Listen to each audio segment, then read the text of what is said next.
Welcome to Talking Business, produced in Melbourne, Australia. The podcast is available on the Acast app, the Apple Podcast Store, or wherever you go to get your podcasts. Or you can get it at the Business Acumen website at www.businessacumen.biz. I am Leon Gettler.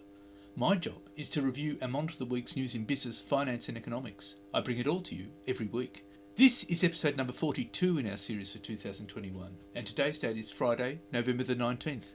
First, I'll be talking to Jaen Snyman, Empire Practice Manager for the Modern Workplace. We'll examine how the remote working trend has dramatically accelerated over the past 12 months, which means organisations increasingly take a cloud-first approach to facilitate daily production. And I'll be talking to CommSec Chief Economist Craig James about market trends ahead. But now, let's talk to Jaen Snyman. Jaen, tell us about the importance of cloud first. So things has changed quite a lot in how customers use their business or use technology, and cloud has certainly opened up quite a bit of a opportunity for customers, whether it's at home or customers in a business sense, to expand their business quite quick. And the agility of the cloud solutions obviously allows for that quite a lot. The biggest thing is why people adopt the cloud is probably the cost side of it, that they can consume it when they need it and they can drop it when they don't need it anymore. So subscription-based, consumption-based is obviously the biggest thing that why they're adopting the cloud. Now, the cloud is really good for a lot of businesses to consume and to use, to make things work, and it obviously helps with not having to invest a lot of capital up front to get things up and go. So a lot of customers are using cloud just for the sake of driving a quick adoption of a technology or driving a quick adoption of a specific solution, sometimes long term, and sometimes it is just a short use that I need something to tie me over and then I move on. So, can it be used on any systems like customer CRM systems or enterprise resource planning? Yeah, absolutely. That used to be some of the largest investments that customers have, was specifically in that ERP and CRM solutions. That is still the case. It's usually larger types of projects and larger types of spending to get to that point. But these days, the fact that you can use an industry standard application that's already built in the cloud, and it's not a case of that you have to build it from scratch and have to implement everything from scratch and buy the hardware and implement everything that's forming the platform for it as well. But you can just set up and configure it. So it's more of a project to focus on the value added side of that application and configure it to the way you need it and then consume it. So those are obviously the bigger ones. The cloud services in those types of applications. It's an industry standard already done. Most of those organizations have already gone through all the rigor and getting it certified with most of the industry standards that's available, and you know what you get. It's already backed up. They've provided all the back-end systems in place to make sure that the backups are done, the disaster recovery is in place, all of that plumbing and maintenance is already done by the provider, and you as a customer can solely focus on the business value side of it, and that is a configuration in terms of what you need to get out of it. What about the security issues of cloud? I understand it's very, very secure. It's one of those tricky ones because inherently the providers do secure their environments, but that does not mean that everything that you've set up is inherently secure. You still have a lot of control in how you set up your systems, and you're part of that application. So the application itself is secure, but you can always make mistakes and give people access that they shouldn't get access to. And the applications, the software as a service applications, is probably more secure than what you can do as an implementation if you had to do it on premise for yourself. So yes, that is definitely more secure because they do adhere to a lot of the security standards. But it still requires a specialist to make sure that the way that you implement it for yourself and configure it for yourself, that you've actually configured it securely for yourself. Otherwise, you can still be fairly left open for vulnerabilities there to get compromised. If you don't implement proper procedures and policies, for instance, for password controls, to allow your users to use just very simple passwords or no passwords at all in some of those, and then you still have a fairly high risk of being compromised. So the onus is really on you to actually develop or maintain the security? You still have to have a policy for your organizations or yourself in terms of securing yourself and securing your identity, because that is the thing at the moment that's the landscape has changed big time in terms of the cloud services, where previously it was all about your perimeter firewalls that would cover you from a security point of view and then secure your environment, because everything inside that perimeter was secure and everything outside we don't trust. Nowadays, when you consume in the new world with cloud services, everything in the cloud is governed by your identity, who you are, and how do you prove who you are. And part of that is obviously your username, part of it is your password, and sometimes these days the norm is starting to be of using a multi-factor authentication of some sorts. Just like you use your bank credentials and get to your banking systems, that is also a cloud platform most of the times. It could be a private cloud for some of those banks. It could be a public cloud, but most of the banks will probably still use private clouds for that. And that is the environment. It's a software they use, but you still can be hacked if you don't use strong passwords for yourself, or if you are irresponsible in showing your passwords for other people to use. How has the remote working and working from home affected cloud? Well, that has certainly put quite a lot of strain on a lot of organizations, because not everybody was prepared to have a swing from where they used to have maybe 20% of their users working from home some of the time and 80% of them on-prem in the office, to now to a total swing of probably the other way around, and sometimes in some cases probably 100% of your users working from home. So that has certainly created a big dynamic and challenge for our customers, where they don't have all of that set up in place to allow for that. And that's where the cloud and public cloud certainly makes a big difference. If you do have that set up, then it doesn't matter where you are accessing from. You can still get to your applications, you can still get to your business, you can still do your work as per normal. But it's certainly changed the security landscape quite a lot, because previously we did have a lot of your devices would have been on your network at some stage. So you could patch it, you can manage your devices and make sure that your laptops are patched to the latest updates and security updates. Now it's created quite a bit of a challenge where people rely on you to be on a network to do it, but you're not. You're working from home. So it's definitely created quite a lot of challenge for our customers. It would create a lot of challenge for companies with a lot of remote working employees, wouldn't it? Because the onus would be on them, wouldn't it? Absolutely, because now you are connecting to your environment from a unsecured location, an unsecured network, because your home network, I don't know if your home network is secure. I don't know if your neighbor is listening into your wireless and tapped into it, and what other devices might be on your network, and if those devices are actually secure, or if any of them has been breached. You know, the thing that you're talking about from a security point of view that is very, very common use in the hacker community is that principle of lateral movement.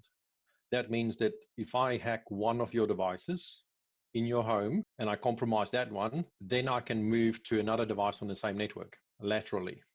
I don't need to hit your primary objective first. I can hit a soft target first, get that one, sit there, listen, spoof your passwords that you use, and then try those passwords against your other devices that might be on the same network. So that is a very common and a very typical behavior that they use, not just on hacking into home systems, but obviously hacking into to business systems as well. And if, for instance, if that is the CFO working at home and I manage to hack into his kid's computer because the kid might not have a strong password, and dad uses that computer every now and again and happen to use the same password that he used at work, which is not uncommon. We do seem to be creatures of habit to use the same passwords that we use everywhere just to make it easy on ourselves. Then I know that the CFO's password, and I can try it on his corporate identities.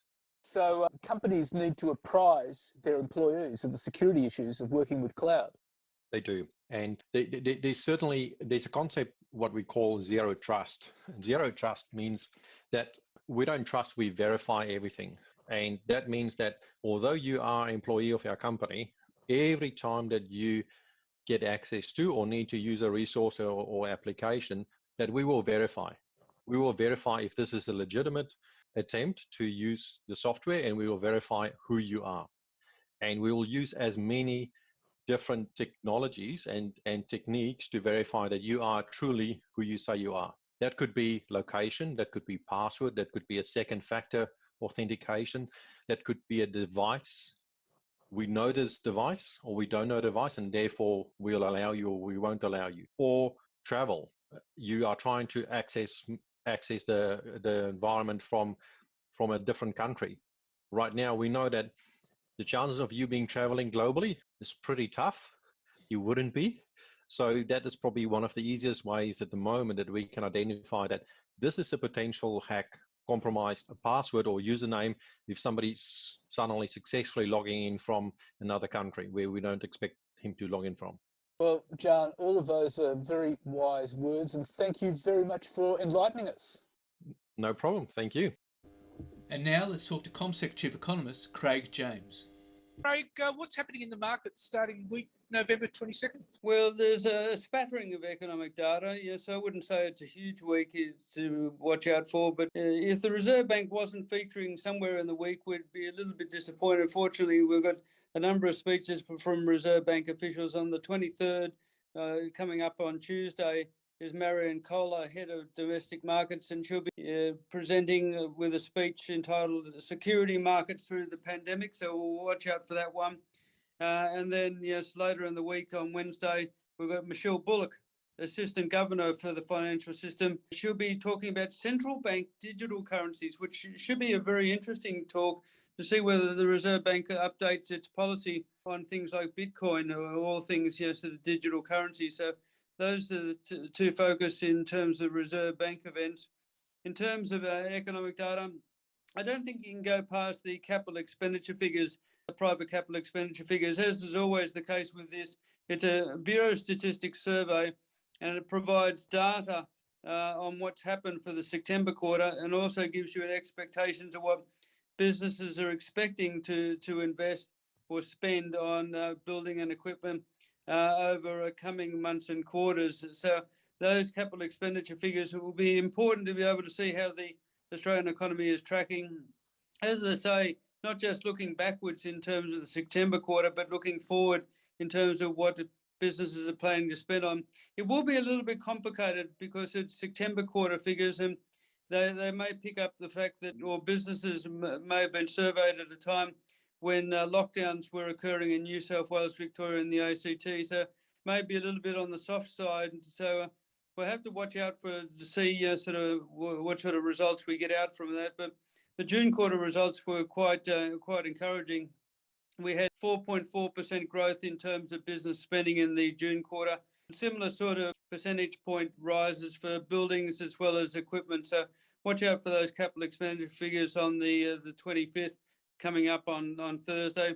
We'll also have the weekly payrolls data from the Bureau of Statistics, as is always the case, looking at jobs as well as wages. And the other thing to focus on is the retail trade figures coming out on Friday in the coming week. In September, there was a 1.3% rise, 1.7% annual.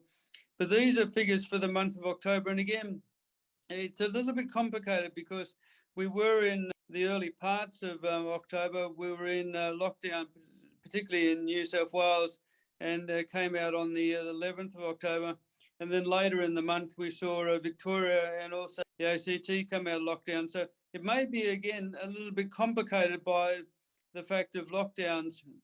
And I suppose really once we get data on November, December, then we'll start to get some clearer reads from the economy. But the September quarter figures certainly have been complicated a little bit by the Delta strain. Yes, so the lockdowns caused by the Delta strain over the southeast of the country. So those are the real highlights. The other in terms of economic data to watch out for in Australia anyway is the construction work done figures out on Wednesday. That gives us an idea of how much investment in residential building was done. That's a component for the economic growth figures coming out a few weeks after the fact. And also the capital expenditure figures, they're important as well as an input in terms of the economic growth equation. Remembering, of course, we're going to get a weak reading for the September quarter in terms of economic growth. Our current expectation is a 4.3% fall in economic activity in the September quarter before we do get a bounce back in the December quarter. Well, all of that would indicate that these figures coming out in the September quarter are going to be very difficult to read, and they're not going to be a real indication of where we are. Yes, I think it is going to be a case that we're going to have to watch these figures very, very closely. Just to do a little bit more analysis than perhaps we ordinarily would do because of the complications in terms of Delta. There's not much we can do about that. All we can do is either just read through the figures and say, well, okay, that's ancient history now. We have to bypass this data and look forward. But there may be some signs in there that we need to be able to focus on. As I say, in terms of the capital expenditure figures, we do have the forward-looking component of that, the expectations of investment. As we've been saying, the figures, again, could be a little bit complicated by Delta. If we look to one of the other readings that comes out, sort of in the coming week, one we probably, sort of should pay a little bit more attention to than what we do at the moment. The market organisation has their flash reading of the Purchasing Managers Index and also the Services Index. So we'll get some up-to-date readings in terms of activity in the manufacturing and services sector. Now, the market organisation does these purchasing manager type surveys, not just here in Australia, but right the way across the globe. And that's coming out on Tuesday, and probably a little bit more timely, not as comprehensive in terms of the official data coming out from the Bureau of Statistics. It is, again, sort of somewhat limited survey, but given the fact that it's fairly up to date, it's a flash reading for November, it could end up providing over the week a little bit more information than what we're getting out from the official statistics. Now, as I say, it happens not just here in Australia, but across the globe. In the United States, also on Tuesday, there's that market flash reading. The other things to watch out in terms of the United States, everyone's favourite dinner party conversation at the moment is inflation. And the US seems to be very much spooked by inflation at the moment. So watch out on Wednesday for the personal income and spending figures. It's got an inflation reading attached to it. So certainly something that we want to be focusing upon. Also out on Wednesday in the United States is the GDP economic growth figures, currently showing a good solid annual rate of growth of 6.7%. And then on Thursday in the United States, we've got minutes of the last Federal Reserve meeting. And that should be sort of interesting because it was the meeting which decided on starting the wind back in terms of a stimulus. And we'll see what the Federal Reserve members had to say in terms of that wind back situation. So it could be a disjointed week, but it could end up being an interesting week too. So there's certainly no shortage of things that are happening. Well, the inflation figures are interesting because of rising. They've spooked everyone in the US. So they're actually rising here, but not as significantly here. But it certainly would be exercising the minds of the Reserve Bank. Well, yes, it's all the case of whether the inflation that we're seeing at the moment is temporary or transitory. Now, what's happening in terms of inflation is pretty simple to be able to understand. What we've had is lockdowns across the globe, and that's prevented from workers from going back into the factories, going back into their businesses and producing the goods that we need. At the same time, what we've seen in more recent times is the reopening of some of the economies. So economies are reopening after the Delta lockdowns, and consumers are stepping up to the plate quite quickly. They're saying, we want to buy a whole range of goods. Unfortunately, because we've had lockdowns, the amount of goods that are being produced and in inventory are not enough to be able to keep up with demand. So what we're seeing is strong demand, not enough supply, and that's why we're seeing prices sort of rise. And that's why at the heart of it, so why the Federal Reserve is talking about whether these figures are going to be transitory or temporary, because once you get more and more people back to work and starting to produce again, that supply lifts, and what we should see is some of the price pressures abate. The concern, of course, is the longer that inflation is elevated, we start to get consumers and businesses to say, well, the sustainable rate of inflation is now 3% or 3.5%, rather than what we previously had at 2%. So if inflation expectations are affected, that's the concern for central banks. It makes it more difficult for them to get that inflation rate, sort of back down. And the last thing that they want to do in the current environment is go too hard, because they want to make sure that economic recoveries are in place before they have to start winding back too much in terms of the stimulus. So it is a very interesting situation. We had back in the 1970s a situation called stagflation, where we had stagnant economies and relatively high inflation. That's a very, very hard thing to treat for Federal Reserve or for central banks generally across the globe. The last thing that we want to see in the current environment is a return to those bad old days in the 1970s. So you'd say the central banks everywhere, including the Reserve Bank, will be watching out for a return of stagflation of the 70s? Well, yes, certainly stagflation is getting a little bit more focused than what sort of it's had for quite some time. We're still seeing reasonable growth happening in sort of a number of economies, and that's because the stimulus hasn't been taken away. But if we did have COVID come back, it was constraining output in terms of, or constraining economic activity across the globe, see it again. And we've got these high inflation readings at a time when there's new mobility restrictions or lockdowns because of COVID. We could see that stagflationary situation come through. So it's, as I say, it's something which central banks do not want to see, because what do you do in terms of policy? Do you rank it up and sort of rack it up sort of to faster growth pace to try and revive the economy? But if you do that, you are therefore reigniting inflationary pressures. It's a really difficult one to treat. So you'd be watching, so all the central banks would be watching the coronavirus figures very closely. Yes, certainly. Sort of it's a virus or disease which hasn't gone away. It's going to be with us for quite some time. Certainly vaccination rates or high vaccination rates are the solution. That's what we want to see right the way across the globe. Australia has done very, very well in a short space of time. We've effectively gone past a lot of the other countries around the world, getting up to 90, 95% double dose targets in some of our sort of economies. New South Wales above 90% double dose, and that enables our economy to open up sort of a whole lot with less restrictions. But it's interesting, we've gone past some of the countries across the globe in Europe, in the United States and in China in terms of our vaccination rate. So while we're reasonably sitting pretty where we are in Australia, there's concerns in other parts of the world. Germany has recently had the highest case numbers that they've ever seen, and there's been some concerns in China about case numbers sort of rising as well. And that's led to restrictions in Beijing in terms of people wanting to get into that city from other regions that have been affected by the COVID virus. So it certainly hasn't gone away. But the solution for all countries is to make sure that they get those vax rates up to as high as possible, so therefore they haven't got to lock down the economies again. So, and the other solution is to watch this space carefully. Watch this space very, very carefully, Leon. Indeed. Well, Craig, thank you very much for your time. Not a problem at all. So what's happening in the news? Well, Australia signed an international request for countries to strengthen 2030 emissions reduction goals by next year. But within hours of agreeing to the Glasgow Climate Pact, the Morrison government, facing a 2022 election, told voters it had no intention of changing its fixed target.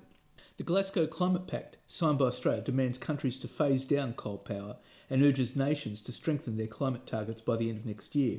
Scott Morrison doesn't think a global agreement to reduce reliance on coal power is the end for Australia's industry. He believes will continue for decades. This put the Prime Minister at odds with his British counterpart Boris Johnson, who described the agreement at the COP26 climate summit as coal's death knell.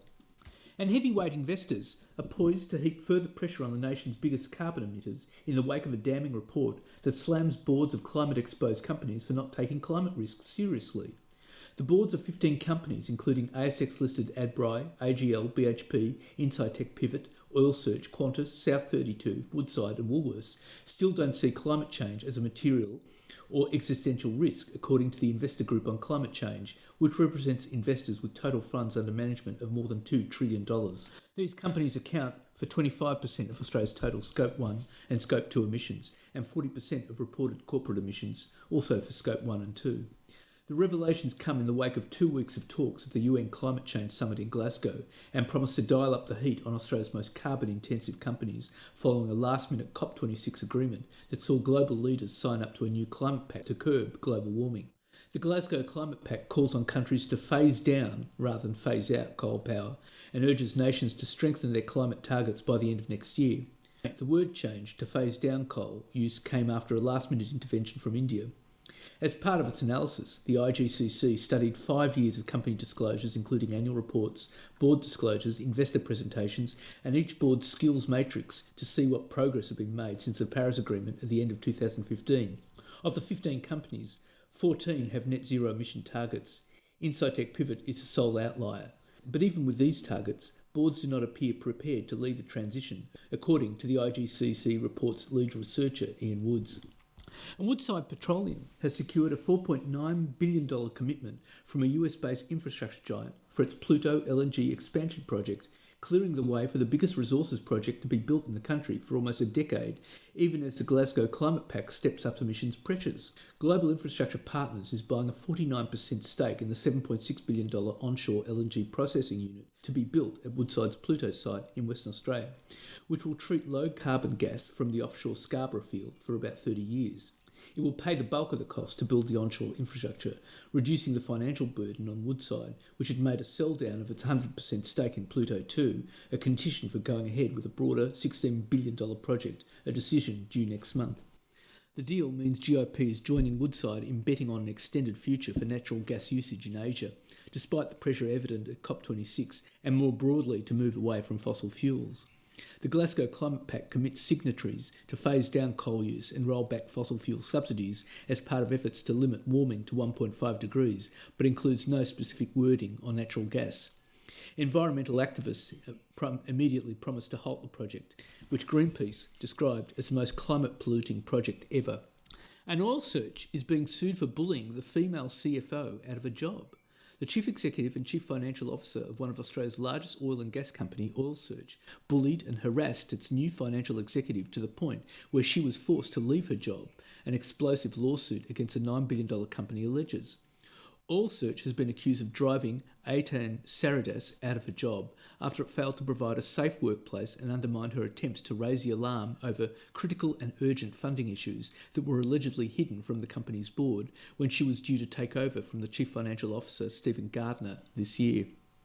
And Commonwealth Bank has reported a 20% rise in unaudited first quarter cash profit to $2.2 billion, driven by above system growth in the key markets of deposits, home loans and business loans. And Prime Minister Scott Morrison's warning that interest rates could be higher without the coalition in power has been hosed down by Reserve Bank of Australia Governor Philip Lowe, who is firm the cash rate is likely to remain at the record low of 0.1% until 2024. The Reserve Bank Governor told a meeting of economists that Australia remains well placed to weather a perfect storm of inflationary pressures triggered by the COVID pandemic without resorting to an early raising of the cash rate, although how the labour market responds remains uncertain. Dr Lowe on Tuesday maintained his view that a recent jump in consumer prices did not warrant an increase in the cash rate in 2022, as markets have been betting. There would be a case, he said, to lift the cash rate, now at a record low of 0.1%, before 2024, as currently flagged by the RBA, if the global inflation shock turns out to be more persistent than expected. A key unknown is how quickly the labour market will tighten, as swathes of the economy recover from lengthy lockdowns. That could determine how rapidly wages rise and whether they feed expectations of further price increases to come. And wages growth in the September quarter rose 0.4% over the quarter and 1.7% over the year. Wages rose 0.5% in the private sector and 0.4% in the public sector. Annual wage growth fell to a record low of 1.4% in the depths of the COVID-19 pandemic. The Reserve Bank wants to see annual growth of 3%, which it expects will keep inflation sustainably within its target range of 2 to 3%. And Australian businesses have warned the bottlenecks choking global supply chains are unlikely to be resolved soon, amid predictions soaring shipping costs will add to inflation by lifting the price of imports. With global markets fixated on the risk that higher inflation could raise interest rates from record lows, companies including telecommunications giant Optus, explosives maker Orica, and Boost Juice owner Retail Zoo have underlined the severe disruption to supply lines. The supply chain problems, which are leading to widespread shortages and delays in the delivery of goods, come as many companies are also facing wage pressure as they scramble to find staff. And Telstra Chief Executive Andy Penn says the telecommunication giant's new joint venture with homegrown data and analytics group Quantium will help accelerate Telstra's use of artificial intelligence amid a savage war for tech talent. Under the deal, Telstra and Quantium will form a jointly owned firm that will initially focus on developing products and services for Telstra's enterprise customers in sectors such as mining, agribusiness and logistics. The huge data sets travelling across Telstra's networks will be married with the data and AI capabilities of Quantium, which was started 19 years ago and is now 75% owned by retail giant Woolworths. And members of Melbourne's Smorgon and Lieberman families have bankrolled a campaign against Premier Daniel Andrews' proposed pandemic powers, which have sparked public protests ahead of a vote in the Victorian Parliament this week. Ben Krasnostein, a member of the wealthy Smorgon family, has joined other Melbourne Bluebloods to bankroll the advertisements which have appeared or will appear across The Age, The Australian and the Australian Financial Review. Mr Krasnostein has started a change.org petition whose signatories include other high-profile Victorians including Dale Smorgon, Simon Holmes-Accord and Ben Resines. Thousands turned out in protests against vaccine mandates and the proposed laws over the weekend as Victoria's daily new COVID-19 cases fell, the first time new cases were under 1,000 since September. The proposed laws give the Premier authority to declare a pandemic and the Health Minister, rather than the Chief Health Officer, the role of making health orders.